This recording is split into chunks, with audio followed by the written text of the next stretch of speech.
당신은 단지 배우에 지나지 않는다. 우리는 모두 일생에 걸쳐 여러 가지 역할을 연기하며 살아갈 수밖에 없다.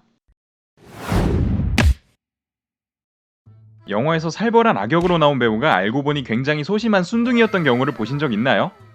여러분은 이 배우를 보고 저분 연기 참 잘하는 거였네, 대단해 라고 느끼셨을 겁니다. 하지만 놀라실 필요 없습니다. 여러분도 이미 훌륭한 연기자거든요. 여러분의 이해를 돕기 위해 시오를 소개하겠습니다. 시오는 집에서는 부모님 말씀을 잘 듣는 착한 아들입니다. 그런데 친한 친구들을 만나면 장난기 많고 자유분방하기도 하죠. 직장에서는 반대로 굉장히 친절한 팀원으로 소문이 자자해요. 그런데 또 직장 내 축구 동아리에서는 공격적인 모습으로 상대를 공포에 떨게 합니다. 시오는 상황에 따라 다양한 모습을 보이는 것이죠. 이렇듯 사람이 갖는 다양한 모습을 일종의 연기라고 주장한 학자가 있습니다. 바로 사회심리학자 어빈 고프먼인데요. 고프먼은 우리가 가면을 쓰고 연기하며 살아간다며 연기론을 주장했습니다.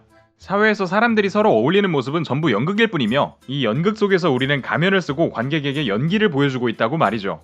나는 그저 내 일상을 충실히 살아갈 뿐인데 이게 연기라니. 갑자기 혼란스러워집니다. 내가 아는 연기는 TV에서 배우들이 하는 건데. 고프먼이 가리킨 연기는 배우들의 연기와 같은 의미일까요? 시오의 연기로 돌아가보죠. 시오는 왜 가면을 쓰고 착한 아들, 장난스러운 친구, 친절한 직장 동료와 거친 축구 선수를 연기했을까요? 고프먼은 우리가 무의식적으로 인상관리를 한다고 말합니다. 인상관리란 타인이 기대하는 모습을 바탕으로 자기 자신을 관리하는 것을 의미합니다. 쉽게 말해 특정한 인상을 요구하는 관객을 위해 계속해서 가면을 바꾼다는 뜻입니다. 나를 제외한 다른 사람들은 모두 내 연극의 관객입니다. 이 관객들은 내가 특정한 가면을 쓰고 연기하기를 기대하고 있고 내가 그 기대에 맞는 연기를 해내야만 나의 모습을 받아들입니다. 그런데 나는 왜 관객을 위해 연기까지 하는 걸까요? 귀찮게 가면도 바꿔가면서 말이죠. 바로 관객으로부터 긍정적인 피드백을 받기 위함입니다. 예를 들어 시오가 집에서 착한 아들의 모습을 보여주면 부모님은 그것을 자연스럽게 받아들일 것입니다. 하지만 반대로 친구들 앞에서 그대로 한다면 친구들은 당황해서 어색하게 대하겠죠. 이렇듯 시오의 연기를 본 관객의 반응과 피드백은 시오에게 안도감을 주기도 당혹감을 주기도 합니다. 그리고 시오는 이것을 결코 무시할 수 없죠. 이 연극의 관객인 주변인들은 너무나도 강력하기 때문입니다. 따라서 우리는 긍정적인 피드백을 받고자 끊임없이 인상관리, 즉 연기를 하는 것입니다. 그렇다고 관객이 무시무시한 평론가나 비평가는 아닙니다. 고프먼은 시민적 무관심이라는 재밌는 표현을 사용하는데요. 쉽게 말해 관객들은 시오가 관객이 아는 모습이 아닌 다른 모습을 보이면 그가 당황하지 않도록 모른 척 해줍니다. 우리가 누가 실수했을 때 못 본 척을 해주는 것처럼 말이죠.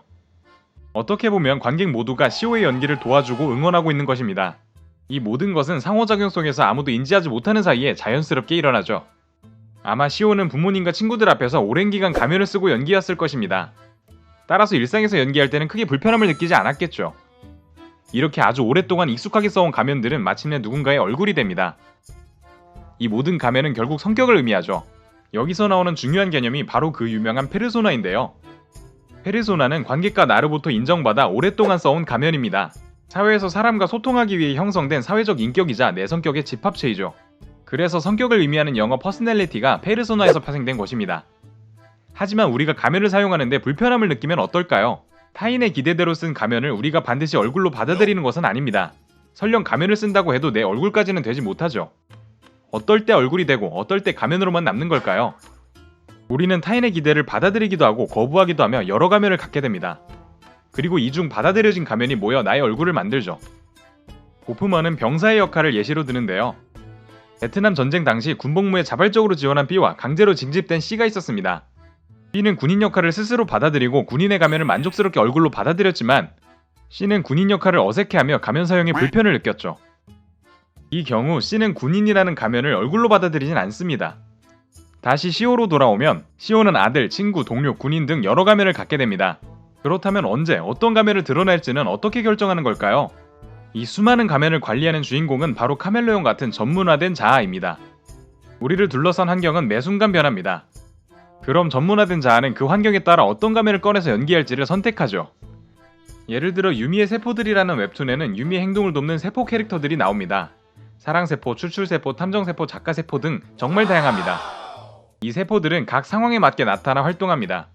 유미가 편집장을 만나러 갈 때 야무진 작가세포를 꺼내는 것처럼 말입니다. 이처럼 전문화된 자아는 매 순간 어떤 자아가 필요한지 알아채고 꺼내는데요. 하지만 이 과정은 무의식 중에 자연스럽게 일어납니다. 그래서 전문화된 자아라고 하는 것입니다. 이번 영상은 여기까지입니다. 다음 고프먼 2부에서는 전문화된 자아가 무대를 어떻게 관리하는지 보여드리겠습니다. 댓글에 자유롭게 의견을 남겨주세요. 감사합니다.